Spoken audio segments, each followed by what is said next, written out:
What's up? Welcome to the second ever Sundog Social Podcast. I am joined by my co-host Nick. What's going on?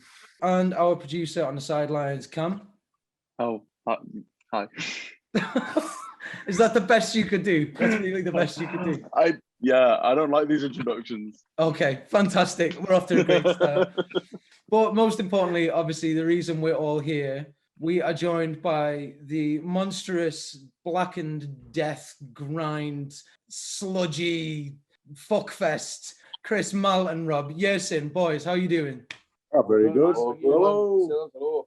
I hope that introduction wasn't too formal. Yeah, the Fuckfest reference. The Fuckfest is definitely accurate, but the rest of it I don't know. From what I've got from your music, that seems appropriate. I think all the other terms are a bit grandiose for what we bodge our way through, so. But we'll take it. Thank you very much. We'll just go with Fuckfest then. Fuckfest, yeah, Fuckfest is what we're going to go for. Pioneering a whole new genre. Yeah. Depressed Fuckfest. Depressed Fuckfest. I love it. Need to get that patented.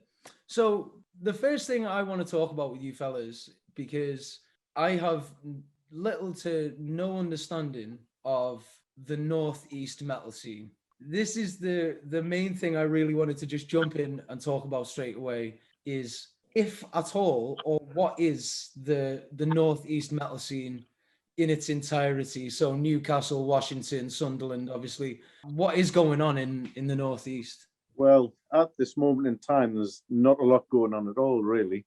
But if Corona didn't exist, there's a fair few bands up here, and there's actually some really good ones. We're probably not the best example of the best bands in the Northeast, but we are one of them. But yeah, we've got some great bands. We've got Geist from Durham. I don't know if you're aware of them. Yeah.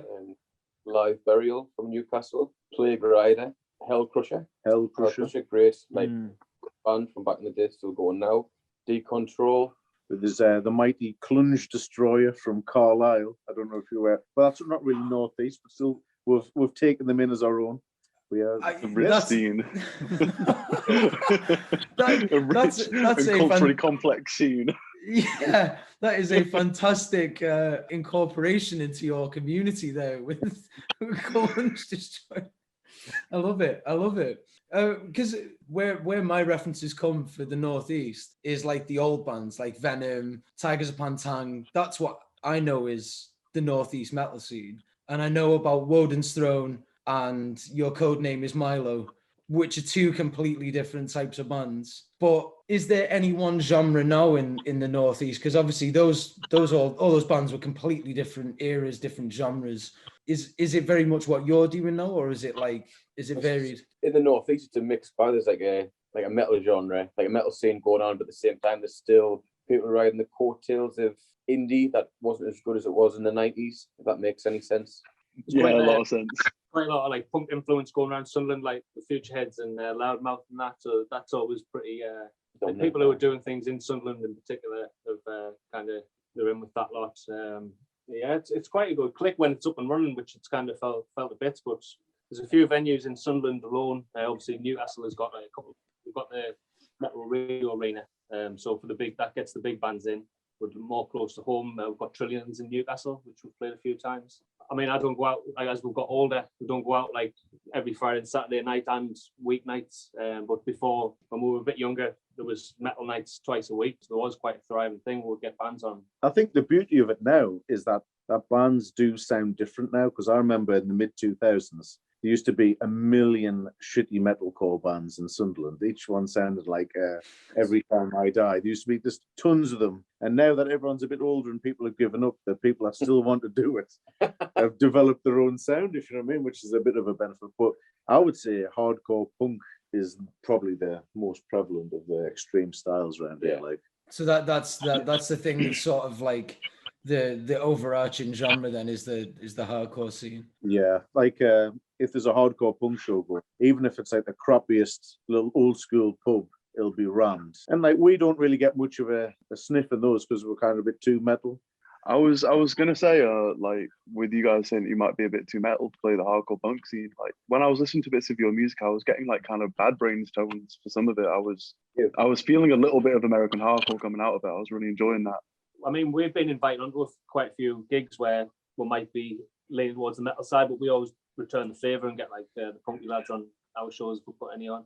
We'll play more leaning towards metal, but we're still very much punk and hardcore fans. Punk element, yeah. It really comes out in your music. You guys are moving towards the more like blackened metal sludge kind of stuff, but you do some of your early stuff is still very hardcore influenced. Is that something you're trying to hold on to? Because it sounds like you're moving away from it, but it also feels as a listener like it's very deep rooted in you. Or am I wrong? I think it's something we're gonna always go back to. But with that sort of style, there is a bit of a glass ceiling where how many songs can you do that are 90 seconds long? You know, we're all decent on our instruments as well, so it's good to be able to show that we can actually, you know, play instead of just making a ruckus. I mean, we started off for a bit of fun, and we just thought, what's fun? We'll just do some grindcore, just go for just powerhouse music. But as we've because we've been doing it for about 5 years now, and we're starting like try and introduce more of our influences. We'll kind of experiment as we go along. Like for the new songs, I think we've drifted more towards like the Swedish HM2 mixed with like a bit of doom, and then again just the death and black stuff that we're always used to. So I think the new stuff's like sounding good. So it's just constantly evolving, really. You're not trying to like pin yourselves down as like, oh, we're doing this, that's what we're doing now, and it's just you're actually trying to do it more free flowing and just kind of see how things pan out. Because we keep doing the free flowing thing. It appeals to more people. You know, some people like the old aspect, some people like the kind of the punky aspect, some people like the hardcore aspect. So it's just trying to appeal to a bigger audience as well. But none of it's forced. None of it's intent. We're just doing it because we like it. We all know that there's no money in this and there's no hope in succeeding. But I mean, we're all in our mid-30s now, playing in back rooms, playing blast beats. We're not going to be on top of the pops for Christmas, like. We'll come back to, because I had an order of what I knew I wanted to ask you, but you've kind of touched on something I wanted to speak about later. But it's perfect because you're talking about how your sound is evolving there. And for me, when I was listening to Garroted with Tinsel, Christmas number 1, which is polar opposite to what you've done now with Guilt. Guilt seems very much more considered as a record. It sounds a lot more thought out, and I think considered is the right word for me, and I mean that wholeheartedly. I think it's concise and it's clear that you're trying to make an actual product with your record as opposed to sort of what you were doing before, even though you're still having fun with it. You know what I mean? Well, before the issue was that we had more band members. It used to be a 4-piece. We'll discuss that in a second. Okay. But we have friends that can just record, and so we would just go once every few months and just record one song, and that was like the singles that were on the Spotify account, and they're just totally disparate, if you know what I mean. It's like we're going to do a Christmas song. Let's do a song about Burzum and stuff like that. It was just, I mean, it was fun at the time, but last year we thought, why don't we just give it a bit of effort instead of fanning around? And I think we came up with something pretty good. No, definitely. It's for me, because grindcore and hardcore is what I love predominantly. That's like the kind of music that I'm into most of the time.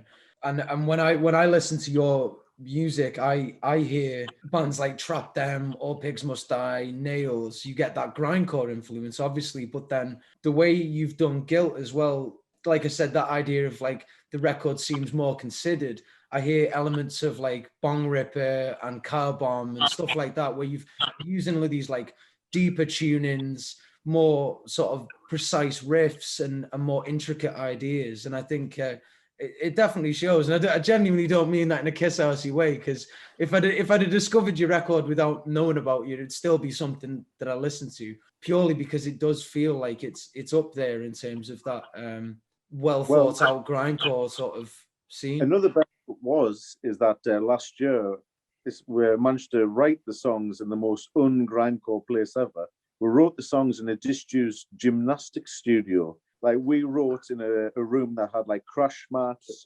trapeze, like loads of like trophies on the wall, disused tutus and shit. So that record was written in a gymnastics studio. And then we compete because there was people who will remain nameless were storing counterfeit Chinese perfumes in the same room as we were writing it. So It was just a bit of an experience even writing it, really. So the fact that it came across as anything concise. That's why we wrote it so quickly. Just get in, get out. Yeah. It wasn't actually supposed to be a grindcore record. It just ended up being that quick because you just needed to get it done. Like, well, with the amps that we use, because as we're talking about Bong Ripper and stuff, I am inspired by them because they use a perverse amount of amplifiers. But we were told that in this gymnastics studio, oh yeah, guys, just play as loud as you want. No one will give a shit. 5 minutes into it, there was complaints from like 3 blocks, like to the left, the right. The roller shutters on the front of the building was shaking, and people were like, "This is just ungodly." This says, "Well, you said we could play as loud as we want, so fuck them. You let us come play. That's you get what you asked for. 2 twos are falling off the wall. First place ribbons were just pulverized from the roof. Is that the name of the next record? 2 twos pulverized. It'll be the next record. You might label yourself as a very different sort of kind of people then, if you. Well, we're moving from festcore to gymnastic podium core is the next style. Oh, it's strong. That's a strong ad campaign right there. With that, we kind of going back full circle to the where you guys are based, obviously, and the scene that has existed there prior with bands, like I said, with like Venom and stuff like that. Do you feel connected with those older bands from the Northeast, or do you see yourselves connected with America or places like that where you find more of your kind of music? Well, the thing with Venom is they came up with the first wave of black metal, and that never really resonated with myself. It was always the second wave stuff. So like a few years ago, we all went to Norway just for a pure exploration to try and seep in the culture. We didn't really get culture. We just had a lot of Subway Sarnies and got froze as fuck for about 4 days. But the old school stuff from Venom, I don't feel a lot of connection personally, but you never see them around. I mean, they're a band that were out in the prime before our time. And they're that big. It's kind of like we don't really know them on a local level. Obviously they're not playing around here. They're kind of synonymous, aren't they? Like when you hear, I think it's bigger than the Northeast, really, what they did. So obviously it's cool that we're playing in the same areas that they might have played. And never know. I think with Venom though as well, you just got to think it might not be everyone's cup of tea, but because of them, so many other bands kind of kicked off across the world and have made so many different styles. I think it's hard as well when you think back to when bands like that started, and I think if we were there at the time, it would have absolutely blown us away. I think it's just because we're kind of, in a lot of ways, backtracking on stuff we might have missed, going back to older bands that were obviously weren't around for. Sometimes it doesn't hit as hard, but I think if you can obviously say the influences in that, so it's no doubt in the importance of bands like that. No, definitely. That was just the one thing that I wasn't sure about, obviously, because like I said, I didn't know much about the Northeast scene now, but it's you often hear like when someone comes from a city or whatever that they draw from those influences previously, because like in Liverpool we had Corrupt Moral Altar, fantastic bunch of lads, very similar to you guys if you haven't heard of them before, but they were influencing the Liverpool scene with what they were doing. So it's always interesting to know about what goes on with the different areas in the UK, because it is so diverse in terms of what actually gets played and what the influences were before that. We obviously get doing gigs around our way, like there is like a clique, or like there's just like a community of bands that we all kind of cross paths with and do gigs with here and there. But then we're going to Leeds, we're going to Manchester, our last gig, trying to branch out a bit. So it's starting to get like, obviously you meet people from down south at these gigs, so you kind of, it's more of a, I don't know, network, like you feel a network around the country rather than obviously now and again you get bands from abroad. We just don't really, it's just a normal Sunderland, Newcastle, just normal cities with rock bars, they put gigs on, there's people who go to them, it's just it's like any other city really. Like I said before, when it's up and running, which hopefully it will be soon, it does thrive. Do you have any potential gigs for over the summer, possibly that you might want to talk about or be able to? We've got a few festivals which we won't name, who we're pestering. And we've got I don't want to say fans of ours, but kind of friends who are also pestering these festivals. We've recently put a grant in for someone from the Arts Council to put something big on in Sunderland when things get back to normal. Hopefully that'll come back good. It's just a waiting game at the minute. Because we thought about a year ago is that you can't stop waiting for the scene to get up to the standard you want. So we have to kind of action it.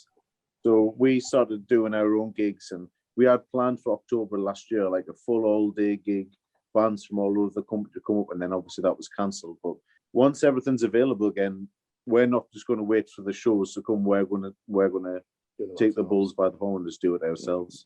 I think that's the only way to make money doing gigs these days, to be honest.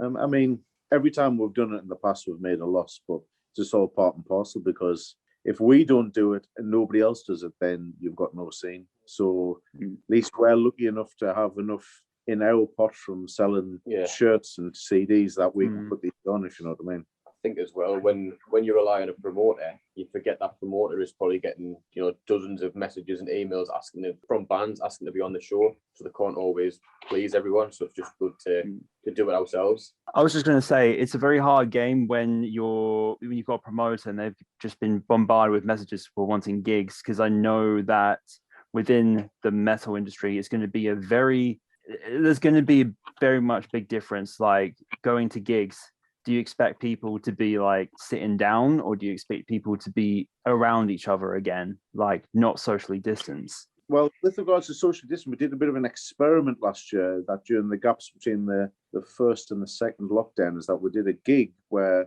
we were in one room and it was streamed by webcam into the other room. And there was just no feeling at all. Like that type of stuff just does not work. It's hard to capture it unless you're physically there. And it's not just a one-way street. You get the feedback from the audience. Like you get in the audience, you're playing with them there on the stage and stuff like that. While if you're just playing and people are sat down or people are watching through a screen in another room, it's just you get no feeling from it at all, especially with this type of music. Yeah, I think definitely with sort of metal culture and wanting to be able to mosh and just all kind of pile in, it's going to be different without that. But I completely agree with what you were saying about kind of online virtual gigs not having that same feeling. I've been talking to a few industry members recently, promoters and managers of various acts, and they're talking to me about trying to put on these sort of virtual gigs, and they're saying like it's just as good because like the band can interact with the comments online while they're sort of playing live. And I'm like, yeah, but like it's just not as good. Like you're lying to yourselves, aren't you? Like surely you're lying to yourselves. You don't think this is going to be anywhere near as good. It's nice to see people just kind of admit like, yeah,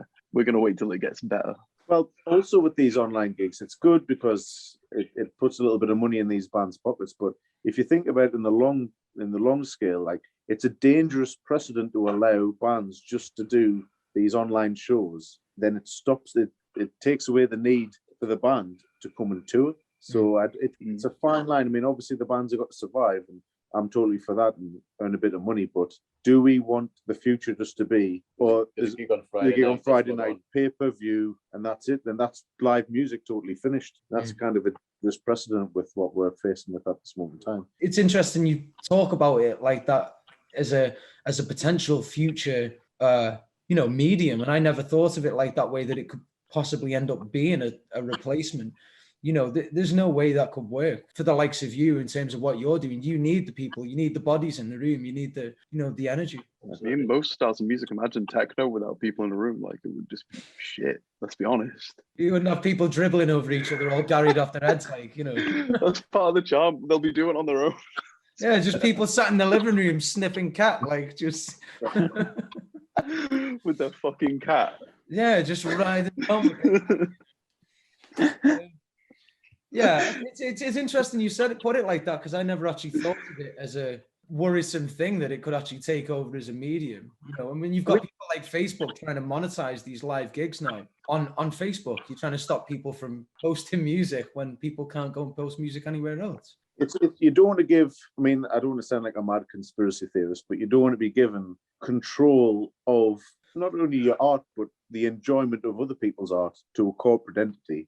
And by only going through like Facebook, Spotify, all these other big tech groups, it's quite easy for you to just be totally lost in the shuffle. And then you're back to the point where it's the 80s again, where it's like big labels, where you're only getting what the big labels approve. And all those small acts and the other bands that you could have enjoyed are just going to go back to the wayside. So that's a thought. It doesn't really apply to metal and bands so much, but one thing I think will come back if we don't start seeing normal shows resume is illegal raves. People will start doing their own thing. Like, we're going to set up an outdoor thing rather than wait for someone to put one on, like Rob said. Like, I don't think people will settle for this whole streaming thing. Like, it'll change one way or the other. No, for sure, definitely. And I've already seen people setting up like these illegal raves for house and trance or drum and bass and whatnot. And, you know, like you said, the way I see it, if metalheads could be arsed, then they probably would have done that by now. But most metalheads aren't. We're usually a little bit socially like, we'll take a step back, and then instead of doing an illegal rave, we'll wait until a few mates come round, and then maybe we'll get to it. But no, definitely. I think it would have happened by now in the metal community, possibly, that like we've thought about it, but I don't want us to be ethically in the wrong 6 months later, if you know what I mean. It might be fun at the time, but you don't want in the future to look back and think, well, certainly you shouldn't have done that. Yeah. So you'd be slapped with a big £1,000 fine or something. Do you know what I mean? Yeah, just for playing a few crap riffs in a back room somewhere, you've just ruined yourself, if you know what I mean. Morals aside, it would be very interesting. It would just be very sort of socially interesting to see illegal metal raves start popping up. Trying to see you all run out of the venue with a big fucking 4x12 PV and like an EVH on your head, like, oh shit, it's the Roses, like just trying to grab them. Fighting off police with Mesa boogie amps. It'd be fantastic. Because I would love to see a bunch of crust punks that haven't been washed in about 6 months and a good old run after having about 10 cans of Orange Boom, trying to carry a drum rack. To be honest, there's a reason that the illegal gigs wouldn't happen, because if you had at least even 10 crust punks in the room, it would smell so bad that you wouldn't be able to put the fucking gig on in the first place.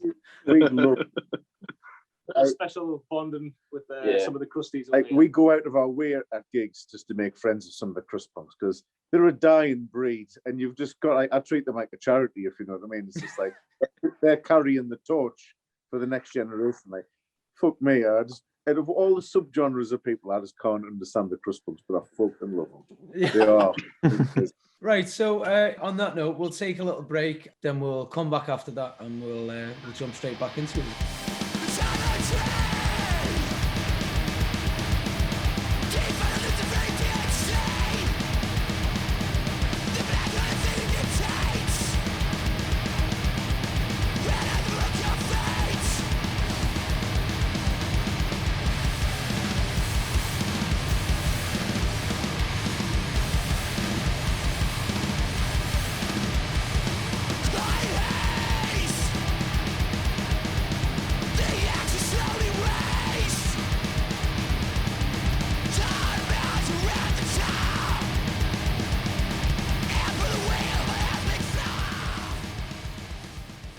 Welcome back. We are here again in the Sundog Social Podcast, and we are here with the boys from Yersin. How's it going, boys? Are you feeling refreshed? Yeah. That was the least refreshed I've ever heard anyone sound. Refreshed as we get, buddy. We are. You and Northern Misery. I love it. The one thing that I wanted to talk about next was we spoke briefly on the phone about it, Rob, was the promoter issue. We had a brief conversation about promoters, management, and I had my opinions about it, which echoed very much what you were saying, but you had some feelings towards some promoters that were in the Northeast that had been maybe causing a scene and have now been sort of rightly brought to justice. Is this a common occurrence for you guys? Have you been repeatedly fucked over by these sort of people, or? I think the people in question who will remain nameless, not to give them any more publicity. We've kind of only had one dealing with them, and we weren't, fucked over in the way that other people were, other employees were. It's not a massive thing. It's just when you get promised things by promoters, things like payment or just the rider requests. We don't really ask for much. When you don't get little things like that, it kind of shows that they don't really care about the local talent. They're more interested in making sure the touring talent is looked after better than the guys who are making the local scene. From my experience as well, being in heavy metal bands previously, I feel like the metal scene, from my experience, is more plagued with this shit than a lot of the other sort of scenes around? I think it's because certain promoters, especially for the bigger gigs, look down on extreme music as sort of a lower art form, and also because generally we do generate less money than, say, even a third-rate covers band. So we're treated with not disdain, but our needs or our whatever basic requirements that we have are basically just thrown away.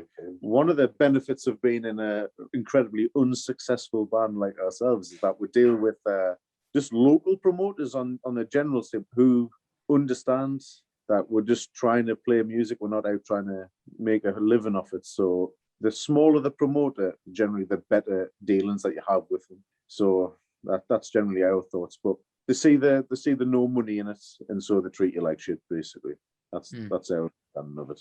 I think in the local promoters games, or maybe just the promoters game for kind of where we're at, there are a lot of sharks in the pool, though. I know in Liverpool, local bands very rarely get paid for their work, no matter what they're promised. And it's incredibly hard to chase it down because it's all cash in hand anyway. So no one ever gets paid at the end of the day. Yeah, it's what we've dealt with. So whenever we've put a gig on, and as I said, we've very rarely even break even, but We always give the band some cash. the band has to be paid because that was the deal.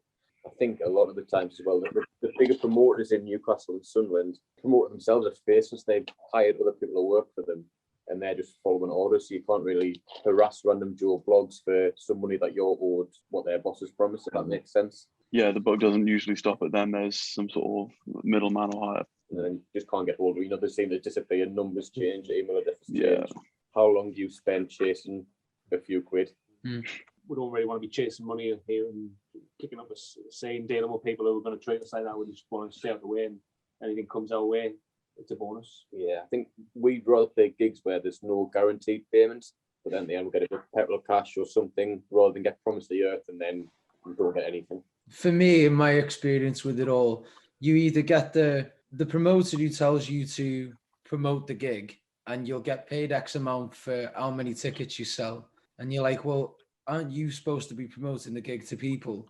Why am I now trying to make the money back off the promotions that you should be doing? That's the common one for me, is where the promoter then offloads his responsibility onto all the musicians, as if thinking that they never promote their own gigs anyway.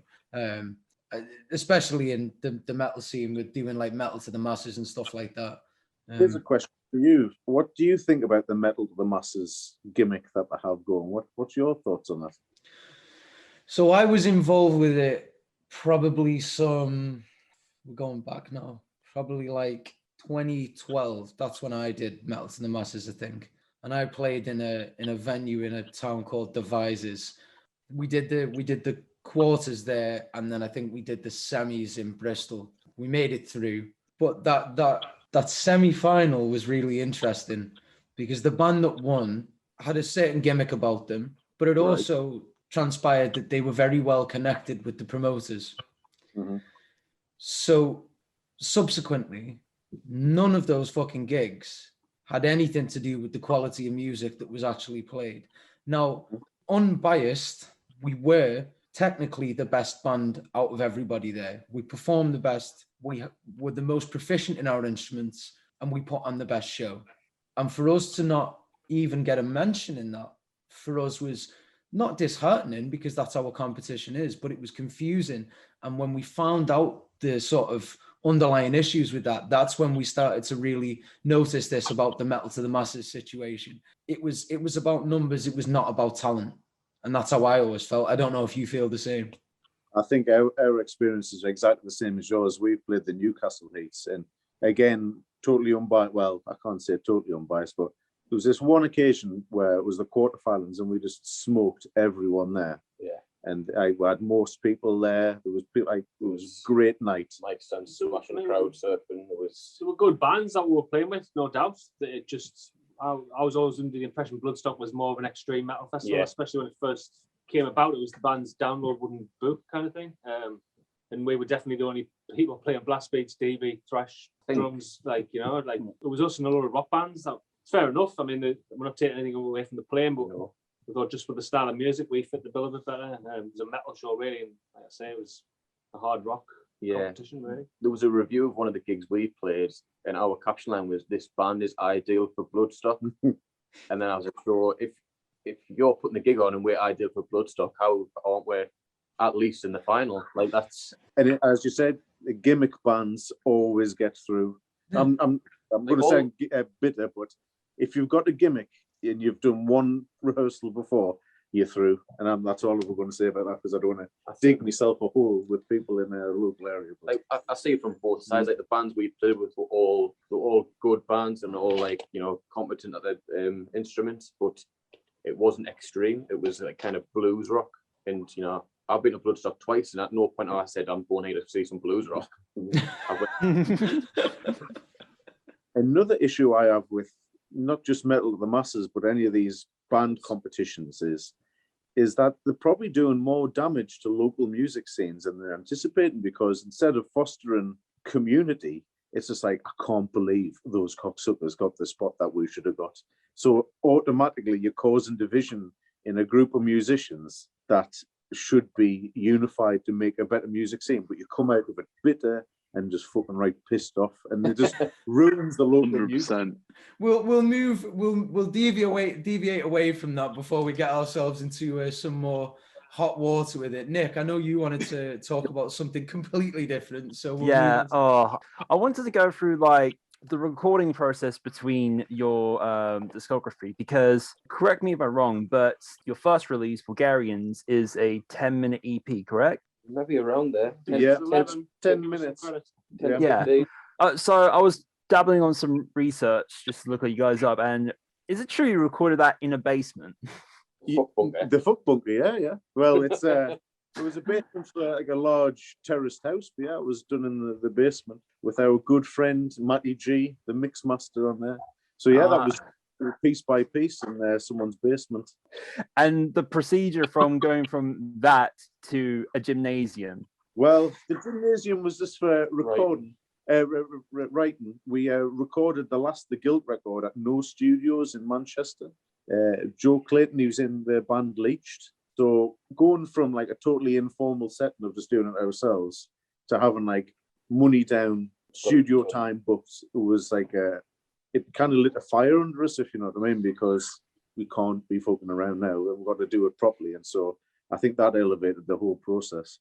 What instrumentation do you use? Do you use like 8 strings or jazz master baritones? Because the writing you do is very heavy. 8 string in drop E, so it's just double drop E on the lowest, yeah. And it's just all played through just one amplifier rig at the same time. So like we've also got some songs on 9 string as well, which is just a real girthy piece of machinery. Like, I mean, That's ridiculous. when you've got like a 33-inch scale length, it is just like playing a bass guitar. Because we talked about Bong Ripper before, and I've been listening to Bong Ripper for a few years, because the one thing that always draws me back in with them is that disgustingly sludgy drop tune shit that he does. When I actually watched the rig rundown, I think he was only playing like a 6 string, and then he does the whole thing on pitch shifters and stuff. I think he uses one of them, the Amur type. We've got that as well. You got one of them. I was going to say, so that, because They're unreal. I was hearing the whole Bong Ripper thing, and you're playing in like also like Car Bomb. You'll go from your real black metal style riffs, and all of a sudden you just get like kicked in the teeth with this sort of like, because you always had those drop tunings, obviously, with what you were doing, but it seems like it's more thought out what you're doing with the placement of your riffs and stuff now in that album, in Guilt, I should say. I think you've been more generous than it deserves, really. It's just and we just wrote the songs and just we're trying not to use effects as a crutch. Just wherever you can add a little bit of enhancement on top of it, that's where we use it. But we use all the tricks that we can to make a song try and be a little bit interesting. So got a few gimmicks in there. But I think going back to the topic of Bong Ripper, have you heard of the Terminal record, is it called, that they've done? Yeah. If you listen to that, like it's slow and sludgy, but the production is fantastic on that. It's probably one of the best sounding records you can listen to. So that again led us the inspiration from going just recording it ourselves to getting somebody professional to do it for us, because it's amazing how much life can be brought out in a record just by it being recorded properly. Yeah, it's huge. I mean, Cam's the man for that because that's what Cam does. I don't know if you wanted to Yeah. chime in on that. I mean, yeah, I haven't been in a studio in like since Paddy was in the studio. I haven't been in the studio since Paddy was in the studio. And to be honest, over the last couple of years, like over the last year in lockdown, I've kind of been moving away from studios. I think they're bulky and I think they're beautiful and amazing and full of potential, but it's starting to get to a point where you can kind of do it on your computer, as far as I'm concerned. Like if you use some of the UAD plugins, like they are pretty much exactly the same as like the classic Neve 1073 preamps. It is getting amazing. I mean, as far as getting someone else doing it, there are plenty of good bands that also have their members producing their music for them. There's no reason that anyone can't get involved. It looks a lot scarier than it is, I think. Is that something you guys stay away from, is doing it yourself in terms of like your own production? Or Well, the singles like Garroted and The Burzum and Reptilian, that's all used guitar-wise through plugins, the Fortin plugins, so none of that's real amplifiers, but I just like the sound of the old, like, I can kind of hear, I mean, I might just be bullshitting myself, but I can kind of hear when it's a real performance. And so you definitely can, yeah. Because there's some local bands and they've released music and it sounds like the blast beats are like just unbelievably fast. The guitar tones just like so tight. But I'm kind of dubious now because you listen to it, it's like, how much is this real or how much is this just like a duplication of what it should be? So I'm kind of straddling the fence on that. I suppose with your style of music, you know that for instance, if I was to come to one of your gigs, I know what I'm going to hear live is pretty much what I'm hearing on the record. Whilst you've gone into the studio and done it all properly, it's just clean, but it doesn't necessarily mean that it's like overproduced to fuck. Your sound is very clean, but it's not tampered with. It's not dissected and clinical.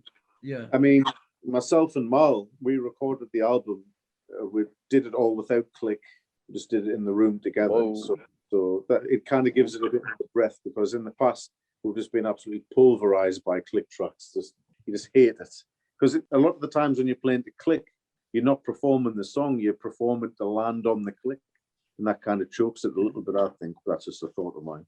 No, definitely. A drummer to drummer, I feel your pain in terms of that. Like, if you were playing maybe for some like R&B soul band, it would make sense for you. But when you're doing this kind of stuff, you just naturally always want to follow the rest of the guys in the band. You want to be locked in with them. Yeah, definitely. I mean, before Yersin, I jammed here and there with Rob years ago, long before we started this band. I've got absolutely no problems with the riffs Rob comes up with. I've always been able to bounce off Rob. His riffs have always worked with what I'm trying to do. It just works. So yeah, it normally I'm always listening out for the riff. I personally don't have a problem working to the click, but we've just tried it, and I think it does give sometimes a subtle, but it's like kind of a more of a human feel. It gets rid of the soullessness, if you will. You can hear tiny little imperfections. Like, it just gives it a bit of character. I think it definitely matters. It definitely matters when it's played in personally, and I always look back on like records from the 70s and the 60s and appreciate that about, for sure. It's kind of, in a lot of ways, it's a shame that to be like industry standard like session drummer nowadays, you have to be able to work to that click, whereas beforehand it was just 100% nature, like it was just you as a human being. I think that was my point. It's just sad. I think it's sad that we like over rely on click tracks. Yeah, the first EP we recorded, that was with a guy in Gateshead near Newcastle. Like just the way he worked, it was the first time we recorded, and so we walked in, the click track was on. That was the first time I'd recorded pretty much at all, to be honest. Never mind to a click track. I'd played to a metronome at home, but like Rob said, you felt like you were trying to follow the click a bit more than you were concentrating on what you were playing. I think that just comes with practice, though. But yeah, the no metronome approach worked for us, so I don't see why we'll change that. So, Chris, I kind of wanted to talk to you because I felt like you've been left out a little bit, and I wanted to talk to you about your vocals because I'm a big fan of like Trap Them and All Pigs Must Die and Nails and stuff like that, and I hear a lot of that in your vocals. But I wanted to talk about your influences in terms of vocals and where you get your influences from, basically. When I started getting into heavyish music, the first bands I liked, it was more like Alexis on Fire. That was the first time I heard something so kind of heavy and melodic at the same time, where it was, you know, intense screaming and then lovely singing on top. Along with that was Gallows. Listen to the Gallows first first and second album. That was a massive influence on myself. It's the first time I'd seen a band where the barrier didn't matter. You know, there's members in the crowd, there's members of the audience on the stage, and I saw him doing it. It's no offense to the guy, but he wasn't the best technically, but he was still doing it. And, you know, he took that band for the first album or two at least, you know, all over the world. And there was plenty of times when he played live and you could tell that his vocals weren't on top form, but he still slayed every night. It was more the persona, like, you know, no one kind of messed with him. And if they did, you know, they got their arse handed to them most of the time.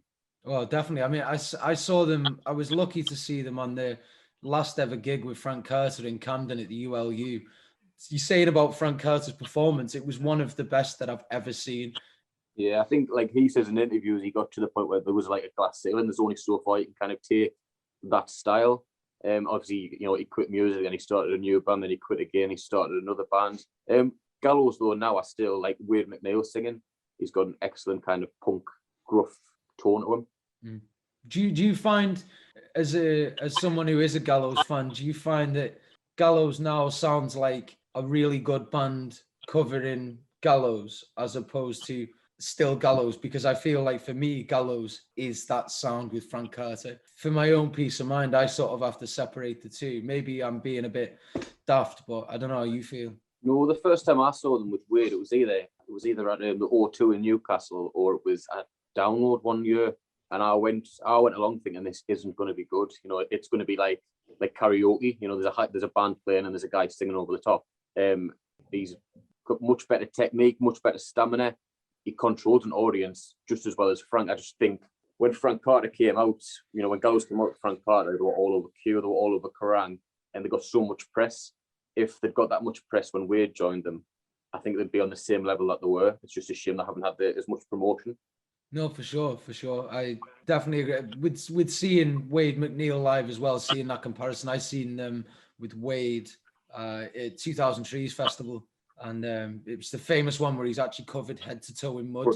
And I remember him I was literally at the barrier and he's just showering every single one of us in this shit that he's dragged out of it because it was torrential rain. Like, and he's just throwing, bro, I think he went through 3 or 4 microphones in one set because he just waterlogged every single fucking microphone. But yeah, definitely, he still captivated the audience. You know, he still had that prowess that Frank had. It was just different. He's got a bit of a poison chalice, you know, like Gallows hit this massive high and then the main guy leaves and then you just got to feel sorry for any poor cunt who's then got to fill those shoes, if you will.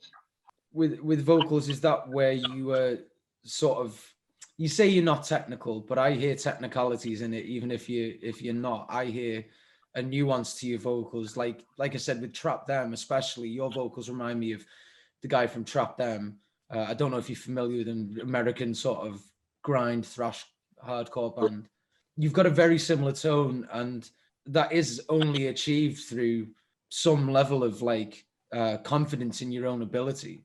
See, when it comes to the confidence thing, when we're in the studio, I'm always the one shitting myself because Mal and Rob have laid their bits down, and especially with Rob can kind of I assume you can take your time. You know, he's playing an instrument, where with my instrument comes from, you know, me throat. You know, if I mess that up within 2 songs, that's my day in the studio ruined. So I'm always really self-conscious about that. It's just a case of over the years I've learned to pace myself, not to push it too hard. You don't want to, you know, go all Billy Big bollocks, and then you've ruined your recording experience by having to go down another day and track your vocals again. No, for sure. It's a very underestimated part of being a vocalist in a metal band is just pacing yourself. Yeah, you get that thing as well. Like when we play gigs live, I'm always shitting myself. I'm like, it probably takes me maybe a song or 2 to warm up. I've started doing the thing of sitting in the car and doing little vocal warm-ups in the toilet, doing vocal warm-ups. And I might look like an idiot doing the whole, you know, me, and that. But at the same time, you know, drummers sit there doing, you know, practicing the rudiments. You know, guitarists will sit there warming up the hands. There's no difference from what I'm doing. But I always worry that I'm going to go on stage and go for it, and it's not going to come out. That's always my main worry, is that we're going to play a big gig and the first note, your voice just isn't there. Yeah, I think that's something that's definitely more appreciated in recent years as well, even though it's always been a thing, obviously, like looking after your own voice. But in the metal community, you're seeing more vocalists coming through who are educating people, like, you know, like people like Phil Bozeman and Dickie Allen and you know, even Alex Terrible from Slaughter to Prevail, these guys are now sort of teaching people like, no, you really have to do this properly. We are singers, you know, we do have a responsibility for our own, even though we're trying to be these fucking nutcases on stage who just scream into a mic. There has to be a level of regimency to what you're doing to enable you to actually carry on doing it if you actually give a shit. You know, I've played our music to friends, family, co-workers, and they just say, oh, you just bloody screaming down a microphone. And it's, you know what, you try doing that for 45 minutes on stage. Like, you know, you give it a go and tell us how, you know, how untalented it is. I wanted to ask you about that kind of moment when you were saying that sometimes you're worried that you're going to go for it and it's not going to come out on a live show. Like those like 30 seconds, that walk on stage is a weird moment that lasts a very long time. Like what's kind of running through your head before it happens, and then once that note comes out inevitably, like what's the kind of feeling there? Before we go on, it's usually Rob and Malice setting all their gear up, and I'm back and forth to the loo about 20, 30 times, you know, just like a racehorse. And then it's a case of if there's, you know, music playing, when the house music goes down, it's like, you know what, this is time to go. This is it. It's time to go. Like, real, yeah. Sometimes you've got to let the PA do the work. You know, if we've done 3 gigs in a row and it's for the 4th night, my voice isn't going to be as good. You know, I might have had a few drinks too many the night before. I've just got to pace myself. It's not too much excess. That's it really. And you know, if we've got to drive a 3 or 4 hour journey home and I've got to just stay silent for that time, so be it. Just looking after yourself, really. No, I think it's definitely incredibly important when you're pulling off the kind of vocals that yourselves are doing. I think with our style as well, it would be so easy because there is like a big kind of black metal kind of undertone to it. It would be so easy to do kind of just a standard like lows all the way through. I think with the way I do it, it's a bit more, not exactly punk, but kind of a hardcore-ish element to it. Well, you can tell it's more from your throat than from your like guts. Yeah. There's like loads of bands that you see them play and they've just got the house volume right up high. They're just making whispers into the microphone, which kind of kills the vibe as well. Yeah. You wanted to talk about the Black Circle cult as well. Do you want to? Yeah, I did. I was reading some interviews that you'd done previously, and there was a mention that you were inspired by a Norwegian metal band that had the head member of the Black Circle cult. Oh, is it Dissection or Mayhem? One of the two. It'd be Mayhem. Mayhem had the Black Circle, yeah. Yeah, well, apparently this. I wanted to see what you knew about the cult because the cult was famous for like multiple murders and suicides and very satanic rituals, and I just wanted to hear the history from yourselves because I don't know much about it. I read this one paragraph and was instantly like, I need to know more. Well, it was based on the second wave of Norwegian heavy metal, and in retrospect, it was just a bunch of young lads that got too much involved with each other and just made right arses of themselves. But like they've got into the church burnings and the murdering and stuff like that. But even though they did kill people, I think they were still more bark than bite. Like they're only little lads. Was it? Has it been kind of sensationalized by media since a kind of anti-metal propaganda? There was some troublemakers just trying to make a name for themselves, but the rest of it was just media hype, and then the surviving band members using that to book tours for the next 30 years. It's such a polite way of describing them as young troublemakers when you have people like Varg.